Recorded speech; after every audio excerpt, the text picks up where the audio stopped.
우리가 이 야고보서 수신자들은 흩어진 소수였습니다. 소수. 다수가 아니었습니다. 우리는 신앙생활하다 보면은 크리스텐덤, 기독교 제국주의라는 뜻입니다. 중세 천년 그리고 근대로 이어지면 교회는 주류예요. 주류. 문화를 선도해가고 모든 문화과 그래서 그렇게 말하기를 좋아해요. 교회 때문에 너희가 잘 살게 된 거다. 뭐 이렇게 막 그러니까 너희들 고마운 줄 알아라. 뭐 이런 것도 있어요. 다 틀린 말은 아닙니다. 하지만 우리가 특히 모델을 삼고 본받기를 원하는 성경에 기록되어 있는 사도행전에 그리고 그 이후에 고난 가운데에서 복음을 전하고 그리스도인으로 살았던 우리 믿음의 선배들은 그 공동체가 대부분 다 소수 무리들이었습니다. 설령 많은 이원이 있다 하더라도 그들은 언제나 작은 풀뿌리 같이 소수의 공동체로 모여져서 또는 흩어진 소수로 살았다는 것을 우리가 기억해야 할 필요가 있습니다. 우리 주님께서 말씀하셨던 것처럼 주님의 제자들은 땅에 떨어지는 크고 어마어마한 큰 덩어리의 미랄이 아니라 아주 작은 하늘의 미랄이었습니다. 그 미랄이 땅에 죽어버려서 어느 누구도 관심조차 갖고 미랄이 있었어? 라는 생각을 할 정도로 존재 가치도 몰랐을 그 자리에 그 미랄이 썩었던 그곳에 생명이 우미트고 하나님 나라의 나무가 자라게 됐던 것입니다. 그래서 그 나무가 그 가지가 오늘 이 아침 우리에게까지 뻗치고 하나님께서 우리에게 베푸시는 그 은혜를 우리도 함께 누리게 된 것입니다. 이 야고보서 편지를 받는 사람들도 아시아에서 흩어진 소수였습니다. 이들에겐 여러 가지 믿음의 시련이 있었습니다. 그런 상황 속에서 그리스도인으로 어떻게 살아가야 하는가, 특별히 야고보서는 많은 지혜를 주는 지혜서와 같은 편지입니다. 그들이 당연한 믿음의 시련 속에서 인내가 온전한 일을 얻게 하라고 야고보는 권면하면서 그 인내를 이루기 위한 필요한 지혜를 구하라고 말합니다. 물론 공부가 안 되면 지혜를 구하는 기도도 필요하죠. 그러나 보다 근본적이고 중요한 이 지혜는 하나님의 지혜로 비록 세상에서는 소수이고 믿음의 여러 시련과 핍박 가운데 처해 있는 성도가 어떻게 하면 하나님의 자녀로 그리스도의 종으로 살 수 있는 것인가 라는 그 삶의 지혜를 말하고 그 삶의 지혜를 구하라고, 그리고 그렇게 삶의 지혜를 구할 때 응답률은 100%라고 말하고 있는 겁니다. 200% 응답하실 거라고 말하고 있는 겁니다. 우리가 구하는 것보다 더 능히 넘치도록 하나님께서 역사하실 것이라고 성경의 기자들은 말하고 있는 것입니다. 사실 그때도 그렇지만 지금도 우리 성도인 우리 스스로의 힘으로는 믿음의 시련을 이겨낼 재간이 없습니다. 여러분, 직장에서 우리가 삶의 자리에서 그리스도인으로 우리가 무슨 지혜를 낼 수 있습니까? 그리스도를 섬기면 페널티가 주어지고 여러 믿음 때문에 시련이 오는데 그 믿음의 순전함을 붙잡지 않고 무슨 지혜가 필요합니까? 믿음의 주님이신 예수 그리스도를 온전히 의지하지 않고 그 이외에 무슨 지혜가 필요하겠습니까? 우리는 너무나 복음이 희석된 시대를 살고 있습니다. 그러다 보니까 지혜도 다 짬뽕이 됐고 이게 여기서 조금 저기서 조금 딱 그래서 복음의 순도가 급격히 떨어져가는 시대를 우리는 살고 있습니다. 이연령 비연령이라고 너는 그렇게 생각해? 난 이렇게 생각해. 가르치는 게 다 달라요. 기준을 복음을 말하고 있는데 그 복음의 기준에 대한 강조도 달라버립니다. 이거는 굉장히 위기에 처한 상황이라고 볼 수 있습니다. 그러나 오늘 야고보는 성도들에게 하나님으로부터 오는 하나님의 지혜를 구하라고 말합니다. 왜냐? 우리 스스로의 힘으로는 이러한 믿음의 시련을 이겨낼 재간이 없기 때문에. 그래서 하나님께 지혜를 구하라고 명령합니다. 그 하나님은 어떤 분이시냐면 꾸짖지 아니하시고 후히 넘치도록 지혜를 주시는 분이시라는 거예요. 이거를 다른 말로 표현하면 그분 자신을 주는 것이라는 표현과 일맥상통합니다. 하나님의 지혜를 구하면 하나님께서 그 다른 어떤 지혜를 주시는 게 아니라 하나님 지혜의 근본이신 그 하나님 당신 자신께서 그 사람에게 충만하게 역사하시는 것입니다. 그런데 하나님께 지혜를 구하면서 가져야 할 핵심적인 태도가 있습니다. 그것은 바로 오직 믿음으로 구하는 것입니다. 믿음의 시련을 이겨내기 위해 하나님의 지혜를 그분께 구할 때 믿음으로 구해야 한다는 것입니다. 이 간구에 필요한 이 조건 100%, 200% 확실한 응답률을 자랑하는 이 기도에 있어서 아주 핵심적인 조건이 필요한데 그것은 오직 믿음으로 구해야 한다는 겁니다. 하나님을 향한 믿음, 하나님을 믿는 그 믿음 말입니다.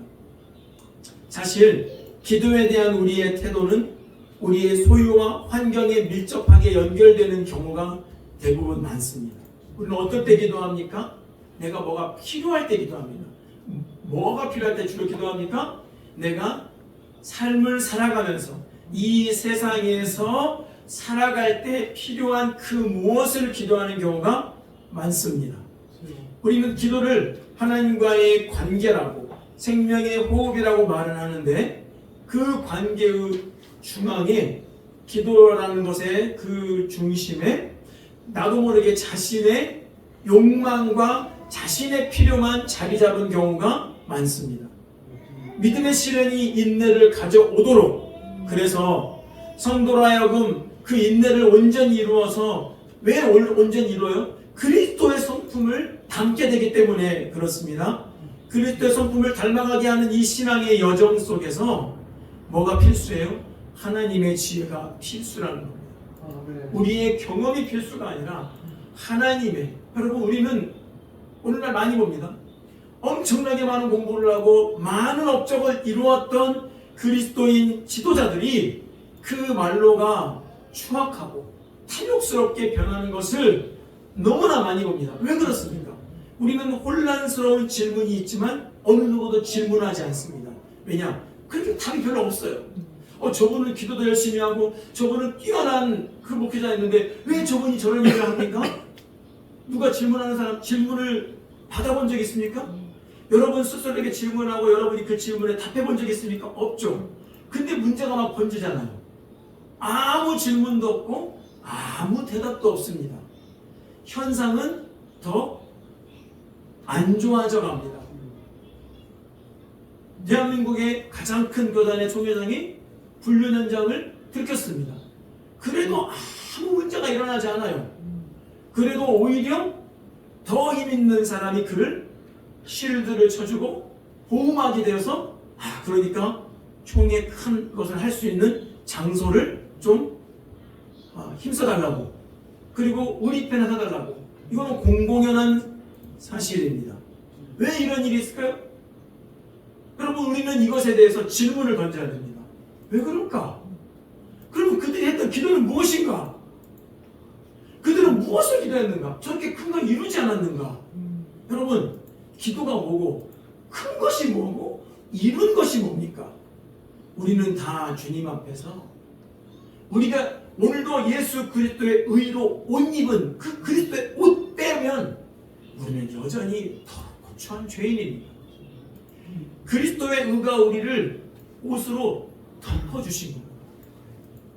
그래서 우리는 마치 내 스스로의 힘으로 이룬 것처럼 의스대거나 목을 세우면서 자랑하듯이 말하는 것이 아니라 겸손하게 오직 그리스도만 드러나게 하는 그 삶을 살아야 한다고 말하는 겁니다.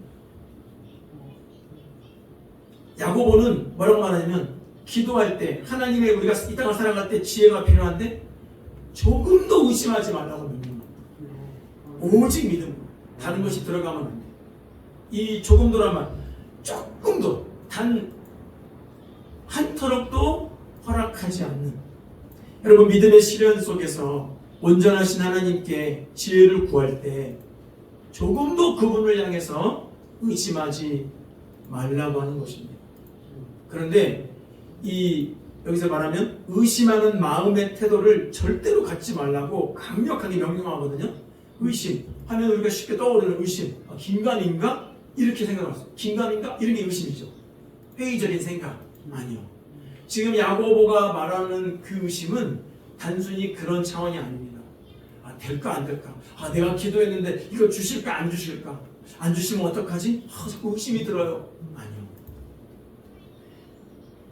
이런 모습만 보더라도 우리의 기도와 신앙생활이 얼마나 우리의 필요가 채워질까 채워지지 않을까를 중심으로 의심이냐 확신이냐 이런 것을 생각하는지 몰라요.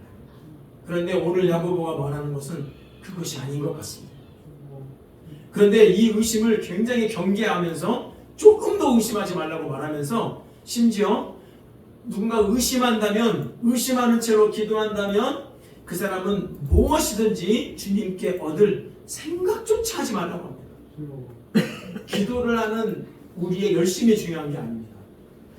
우리 마음에 하나님을 향한 태도 가운데 의심이 있으면 100번 기도하는 게 허사가 아니겠습니까? 그러면 우리는 이 야고보를 통해서 우리에게 주는 이 지혜를 귀 기울여 들여봐야 됩니다. 의심한다는 건 뭘까? 방금 말씀드렸던 것처럼 하나님 주실까? 안 주실까? 나는 갈등이나 염려입니까? 오늘 이 말씀에서 보면 의심한다는 것은 그 뒤로 이렇게 풀어져 있는 거예요. 6절 이후로 보면 바람에 이리저리 떠밀려 다니는 바다 물결 같다는 것. 이게 의심을 또 다른 말로 풀어 쓴 것이라고 볼 수 있습니다. 바람에 이리저리 떠밀려 바다 물결. 이리 가면 이리 가는 대로 저리 가면 저리 가는 대로 이게 의심이라는 거예요. 또는 그가 하는 모든 일 속에서 그 사람의 마음이 하나님을 향해서 온전히 향하여 있지 않은 상태, 그게 의심이라는 것을 우리에게 알게 해줍니다. 특별히 이 야고보서에서는 하나님의 온전하심을 강조하기도 합니다. 우리 주님께서도 산상수훈에서 하늘 아버지께서 온전하신 것처럼 너희도 온전하라. 우리의 신앙의 기준이 이 세상에 맞춰져 있는 것이 아니라 하나님을 닮도록 하는 데 있다는 것을 우리는 기억해야 합니다. 뭐 어떻게 하는다는 그냥 미리 이렇게 생각하고 자기 수준의 마지노선을 정해놓고 가면 그 사람은 100% 이리저리 바람에 떠밀려 다니는 바다 물결과 같은 건데 그것이 바로 의심이라고 말하는 겁니다. 온전하신 아버지 하나님을 향한 온전한 믿음의 태도와 방향성이 아니라 그의 마음과 삶의 태도가 두 갈래로 나누어진 겁니다. 마음이 한 개가 아니라는 뜻입니다. 그 사람이 신앙생활을 한다고는 하는데 마음이 하나님께 온전히 하나님만 향하여 있어야 되는데 그 마음이 갈라져 있다고 말하는 겁니다. 사실 이게 의심의 가장 중요한 핵심적인 내용이라고도 볼 수 있습니다. 이런 사람은 두 마음을 품고 있어요.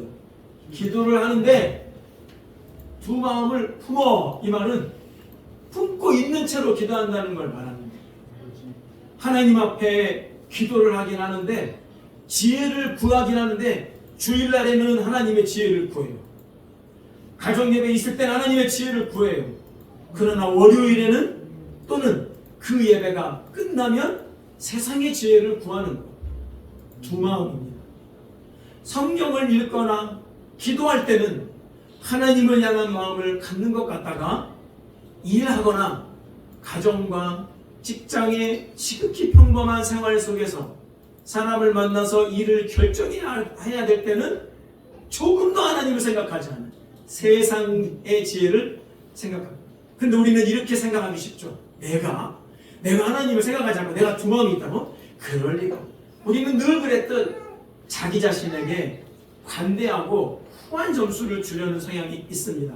그러나 경건한 사람은 자신을 지켜 세상에 물들지 않도록 자신을 하나님 앞에 방향을 단단히 고정하는 사람은 오히려 하나님 앞에서 더욱 자신의 모습에 대해서 민감하게 반응할 줄 아는 사람이어야 합니다. 여러분, 이런 모든 것들이 바로 두 마음입니다. 이 마음은 이리저리 밀려 떠다니는 삶이라고 말할 수 있습니다. 두 마음은 야고보서에서 다루고 있는 아주 핵심적인 문제입니다. 그래서 이 마음이 두 갈래로 나누어진 사람, 하나님 조금, 세상 조금, 이 사람들은 하나님께 몰두할 수 없습니다. 자기를 하나님께 투신할 수 없습니다. 자기 몸을 던질 수 없습니다. 압니다. 아는데 못합니다. 그렇죠? 이게 우리에게 위기요 경고를 주는 시원입니다. 그들은 하나님께 몰두할 수 없고 두 마음을 가진 마음이 갈라져 버린 그들은 하나님에 따라서 말씀에도 몰두할 수 없습니다. 하고 싶습니다. 그러나 안 됩니다. 그 순간은 되는 것 같습니다. 그러나 상황이 바뀌면 여지없습니다. 그들은 의심하며 삽니다. 한마디로 누구를요? 하나님을.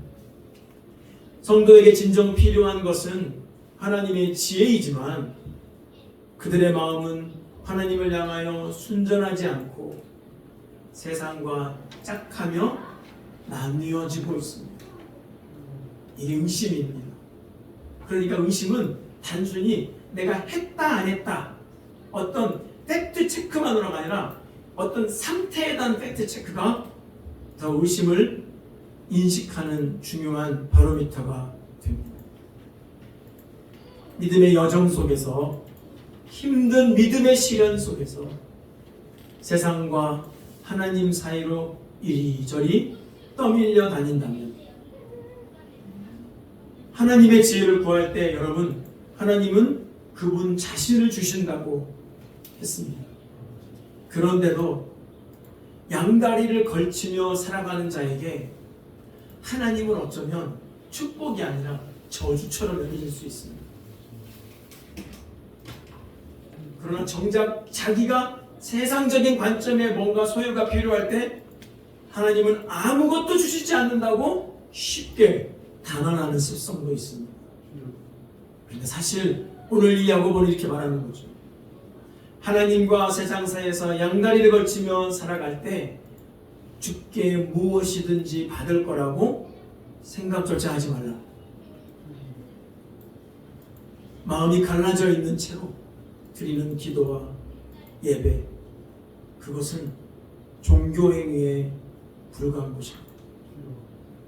여러분, 우리의 삶이 많이 나뉘어 있습니다. 때로는 우리의 예배가, 우리의 찬송이, 우리의 기도가 많이 나뉘어 있습니다. 우리의 마음이 주님 함께 해주십시오 라고 기도는 하지만 그 기도가 전심으로 한 마음으로 드리지 못합니다. 사람들은 마틴 로이드 목사님이 성령 세례에 대해서 말했다는 것에 대해서 많은 사람들은 심지어 이렇게까지 말했다고 합니다. 그는 누망에 걸렸네. 그렇게 말씀을 잘 전하시는 분이 왜 신학적인 사고가 그렇게 바뀌었지? 성령은 이미 한번 우리에게 이미 부어주셨는데 뭘 또 성령 세례를 달라는 거지? 그분은 알츠하이머에 걸린 거라고 아주 점잖지만 조롱하는 이야기도 많이 들었다고 합니다. 그런데 확실한 건 뭐냐면 로이전스 목사님이 살았던 그 시대에 교회는 너무나 타락했고 부패했고 1, 2차 세계대전을 겪은 현실 속에서 그리고 교회들이 그 전쟁을 일으킨 전범국가에 동조하고 많은 당시의 신학자들도 동조하고 유대인 학살을 그냥 신학적으로 정당화시키고 그런 모습 속에서 로이턴스 목사님은 성경에 근거해서 우리에게 성령으로 충만하게 다시 우리가 새로워지지 않으면 교회가 내가 새롭게 될 수 없다라는 것을 절감하며 구하셨던 것입니다. 그분은 성령이 오순절날 단회적으로 충만하게 이 땅 가운데 역사하셔서 그로 말미암아 교회가 세워졌다는 것을 누구보다도 인식하고 계신 분이었습니다. 그러나 그분은 살아가면서 성령의 충만한 은혜 그것이 없으면 내가 온전히 주님만을 바라보도록 나를 다시 한번 강권적으로 붙들어 주시는 그게 없으면 소망이 없다라고 느꼈던 것이고, 그분은 약 2번 정도 아주 급격한 그런 놀라운 체험을 했다고 합니다. 그분은 그런 뜨거운 경험을 하기까지 본인의 서재에서 늘 몸부림치며 전심으로 기도했다고 합니다. 여러분, 주님 함께 해주시옵소서. 이 기도가 얼마나 우리에게 습관적으로 우리의 기도 앞부분을 채우고 있습니까? 하나님 아버지, 오늘 이 시간 함께 해주시고, 그래 정말 중요한 기도는 뭐예요? 그 다음에 그 중요한 내용 자리에는 우리의 필요가 있는 거예요. 항상 하나님 아버지 찬양합니다. 주님 오늘 우리와 함께 해주시고 역사해 주시고, 이건 다 미사여고요. 그냥 저도 눈 뜨고 그냥 나와요. 그냥. 하나님 아버지 함께 해주시고 역사해 주시고 성령을 충만하게 해주시고, 그 다음에 이제 진지한 기도가 나옵니다. 하나님 아버지, 오늘 이 시간 오늘 우리가 뭐가 필요한데, 우리 마음이 기도하면서도 갈라져 있습니다. 하나님을 향한 전심이 사라지고 한 마음으로 그분께 쏟아들이지 못합니다. 우리 마음이 이리저리 떠밀려 다닙니다. 마음이 늘 나뉘어 있고 분산되어 있습니다. 의도한 건 아니지만 놀랍게 이게 자연스럽습니다. 예배 드릴 때 나의 마음과 자녀를 대할 때 나의 마음,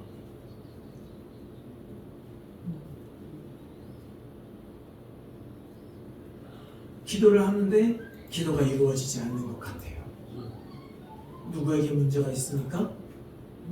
내 기도가 잘못되었는가?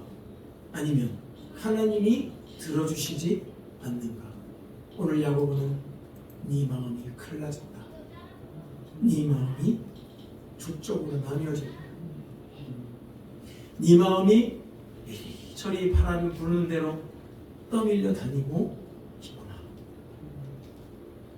그 마음의 상태로, 그 삶의 태도의 상태로 기도하면 안 들어지죠.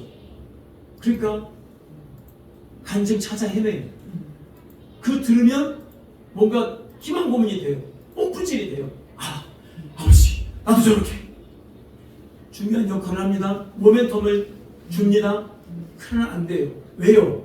문제는 그 사람이 하나님을 향하여 전심으로 자신을 투신하여 경험했던 그 이야기가 나에게 해당이 안 되는 것 같은 이유는 아주 단순하다는 것입니다. 내 마음이 두 마음으로 갈라져 있음을 보지 못하기 때문입니다. 여러분, 바다 물결을 가만히 5분만 몰두해서 쳐다보십시오. 어지럽습니다.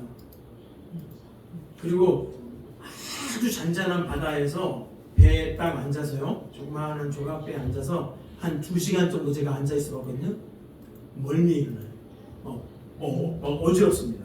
파도가 이런 것도 아니에요. 가만히 출렁이는 바다 물결인데도 그래요. 똑같은 물결이 없습니다. 이리저리. 우리의 찬송이, 우리의 다짐이, 우리의 결단이, 우리의 예배가 얼마나 바다 물결 같은가요? 그래, 그렇게 말해라. 나는 나대로 가련다. 아이고, 이거 하면 뭐 할 데 없나? 여긴 왜 이러냐? 모든 핑계가 다 밖에 있어. 여긴 왜 이래? 저 사람은 왜 이래? 그건 제 얘기입니다.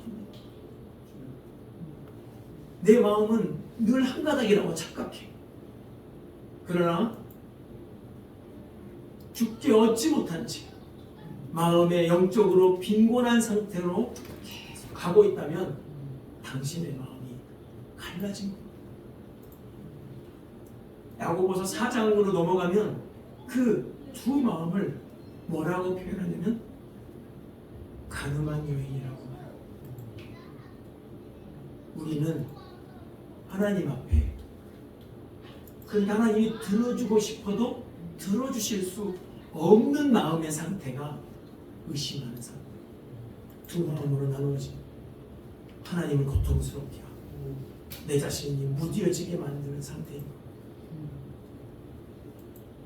하나님을 향한 겸손한 태도로 눈 감고 기도할 동안 잠시 가졌다가 눈 뜨고 집에 돌아가면 하나님이 있습니까?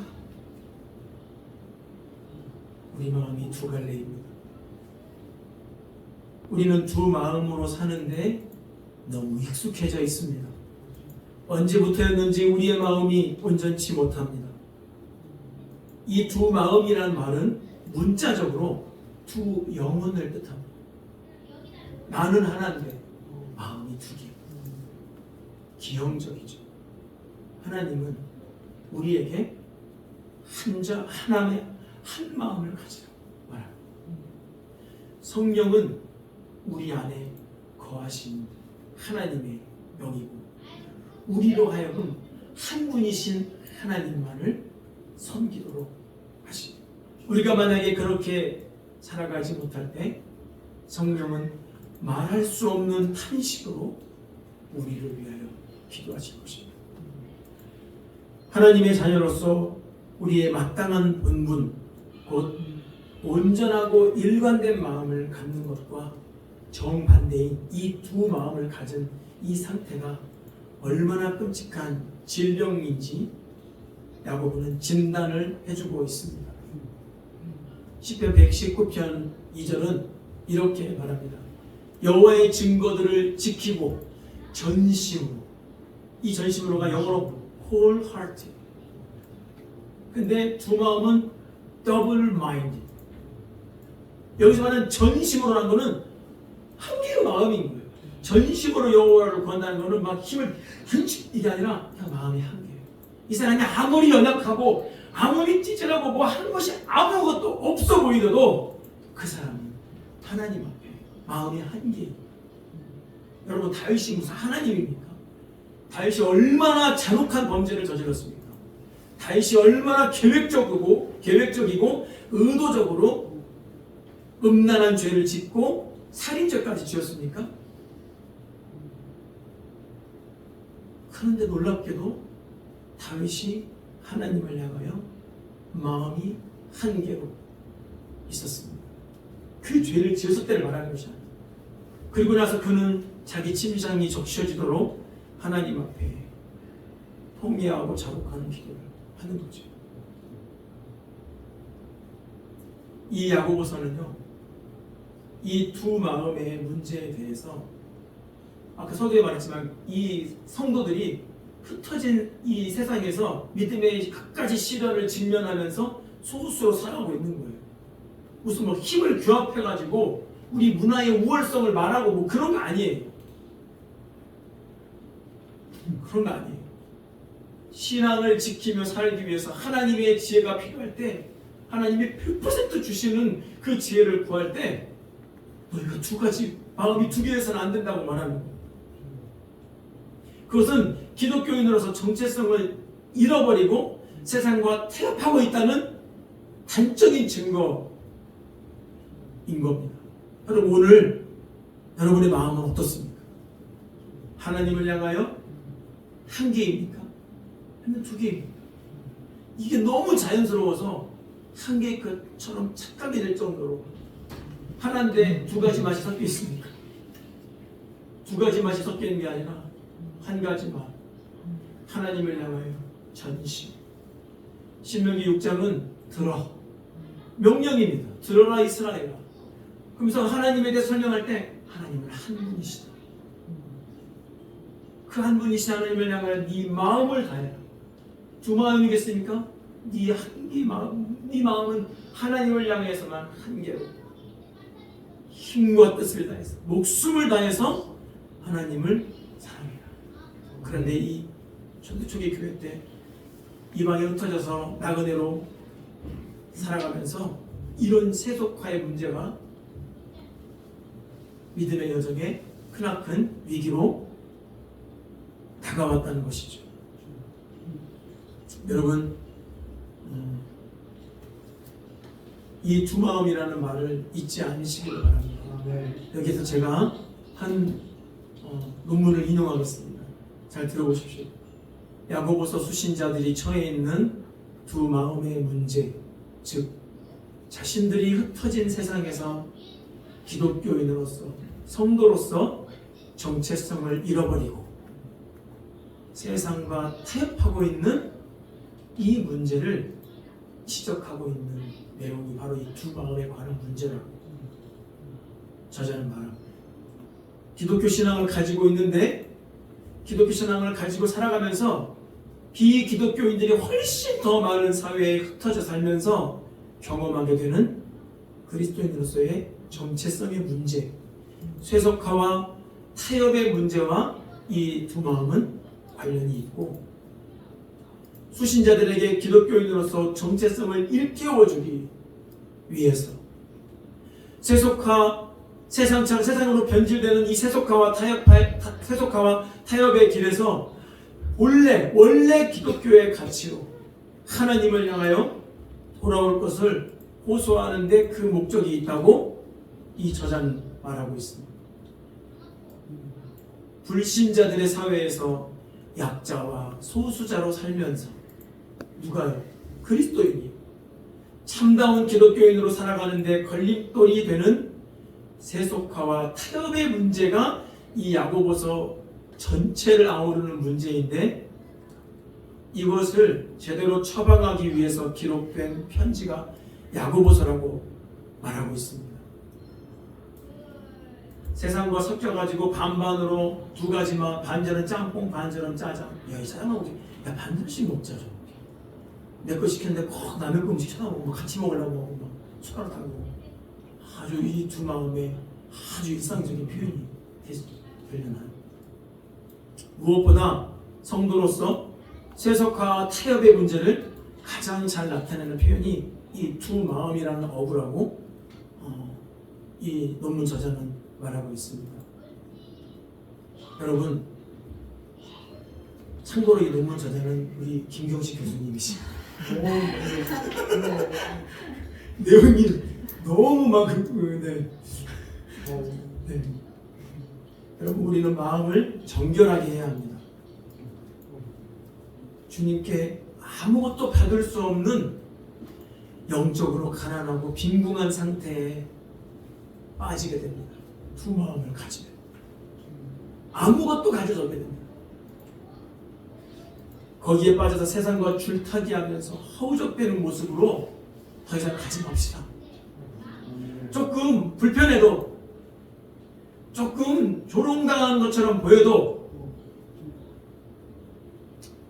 매사에 무슨 일을 할 때 조금 불안하고 하나님만 믿으면 왠지 안 될 것 같잖아요.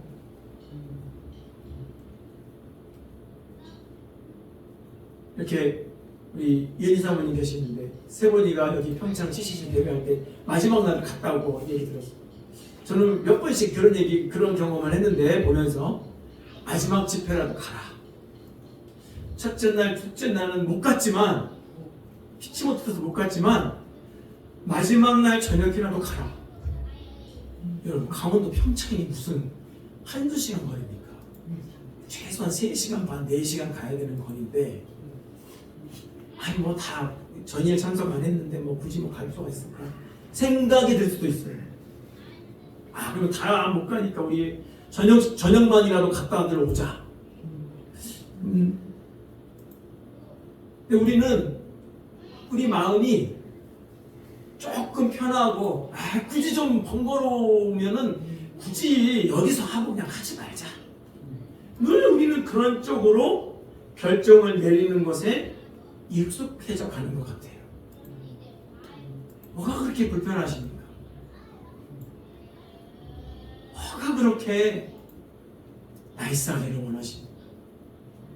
소비자가 되어버렸어요. 오늘날 많은 성도들이. 선임은 왕이죠. 왕 대접받으러 교회 가면 안 됩니다. 주님이 우리의 왕이십니다. 예수가 왕이고 우리는 기꺼이 우리를 자유케 하신 주님을 위해서 우리는 다시 그냥 귀 뚫는 거예요. 난 기꺼이 내가 주님의 종이 되겠다고. 그래서 청소를 해도 즐거움으로, 봉사를 해도 즐거움으로, 내가 뭔가 기부를 하고 헌금을 해도 즐거움으로. 그래서 하나님은 억지로는 하지 마라 그런 거예요.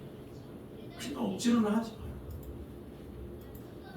이 야고보를 통해서 우리에게 주는 지혜는 너무나 단순합니다. 네 마음이 갈라지기 쉽다 또는 갈라져 있다. 네 마음을 내게 다오. 온전한 마음을 내게 다오.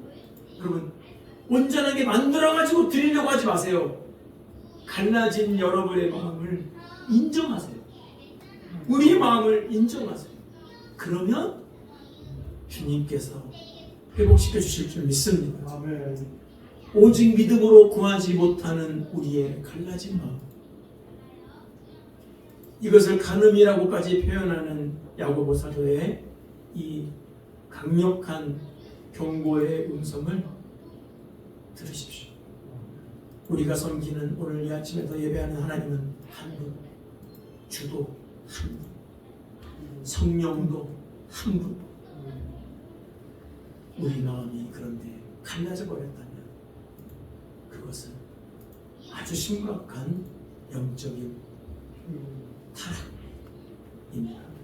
온전한 믿음과 마음으로 하나님께 지혜를 구하여 이 죄악된 세상에서 믿음의 결정을 하면서 타협하지 않고 순전한 마음으로 항상 하나님을 향하여 방향성을 갖고 살아갈 때 여러분이 고난을 받는다면 그것도 상급이 될 것이고 그것을 뛰어넘어서 역사하실 하나님의 은혜를 증언하여 여러분을 통하여 하나님이 무한한 영광을 받으신다는 것을 우리 함께 기억합시다.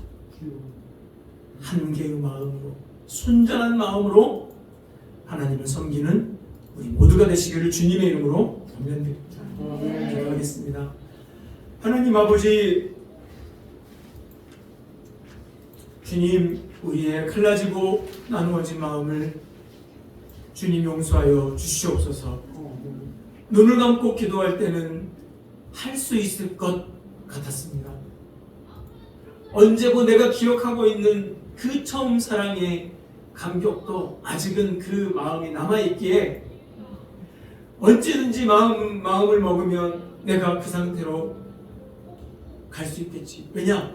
내가 하나님을 떠난 것도 아니고 하나님이 나를 사랑하신다는 믿음이 있으니까 언제든 갈 수 있을 거야. 언제든 다시 충만해질 수 있을 거야. 그렇게 내 중심적으로 편하게 생각하며 살아온 날이 겹겹이 쌓이다 보니 이제는 마음이 있는데 몸이 따라주지 않는 상태가 어쩌면 되어버렸는지도 모르겠습니다. 하나님, 아이를 새로 낳으면 처음 시원 때 아이를 바라봤던 눈빛, 그때 그 부모로서 말할 수 없는 하나님을 향한 감격, 감사를 다시 회복할 수 있을 것만 같았습니다. 그러나 갖는 순간부터 두려움이 앞섰고 떨렸으며 몸이 말을 듣지 않았고 힘이 들었습니다. 볼 때는 사랑스럽고 소중했지만 처음 사랑을 갖는다는 건 내 힘으로 되는 것이 아니라는 걸 알았습니다. 하나님, 우리 스스로의 힘으로 할 수 있는 것이 아무것도 없고 세상 속에서 그리스도인으로 고군분투하며 살았지만 어느 순간 갈라진 마음으로 살다 보니 하나님께 지혜를 구하기는커녕 내 자신의 필요만을 구하는 것으로 대체가 되었고 내 마음이 나도 어쩌질 못하는 그러한 두 마음의 갈래로 나누어져 있었습니다. 다윗이 그토록 치밀한 범죄를 저질렀지만 다시 하나님 아버지 앞에서 마음을 한 개의 마음으로 하나님 앞에 드리며 나아갔던 그 모습을 기억합니다. 하나님이 기뻐하시는 것은 제사가 아니라고, 만약에 제사를 원하셨다면 내가 1000번이고 100만번이고 드렸을 것이라고 그는 말했습니다. 그러나 하나님이 기뻐하시는 것은 그런 종교 제사가 아니라 자신이 저질렀던 죄악을 아파하고 하나님 앞에 돌이키며 통회하고 자복하는 이미 상해버린 그 마음이라는 것을 그가 알고 그 마음을 드리는 기도를 드렸습니다. 하나님, 오늘 이 아침에 우리의 마음을 드립니다. 갈라지고 굽어진 마음을 드립니다. 하나님, 받아주시옵소서. 그리고 주님, 써주시옵소서. 두 마음을 품어 매사에 정함이 없는 상태로 더 이상 살지 않고, 조금 불편해도, 조금 모질이 취급받아도, 할 말이 있는데 마땅히 주님 때문에 참아야 되고 못하는 것 같은, 페널티를 받는 것 같은 그 불쾌한 느낌이 있어도, 애매하게 고난을 받아도 주를 생각하며 참고 한 개의 마음으로 그 마음을 반드시 지키고 가야만 합니다. 그래서 성례기를 더디하고 하나님의 말씀을 듣기를 속히 하는 정말 지혜로운 한 마음을 가진, 한 방향성을 하나님을 향하여 가진 우리 주나기의 모든 성도들이 될 수 있도록 인도하여 주시고, 우리 자녀들이 이러한 부모들의 지혜를 본받아 한 마음으로 순전한 믿음의 자녀들로 자랄 수 있도록 인도하여 주시옵소서. 감사드리며 예수님의 이름으로 기도하옵나이다. 아멘.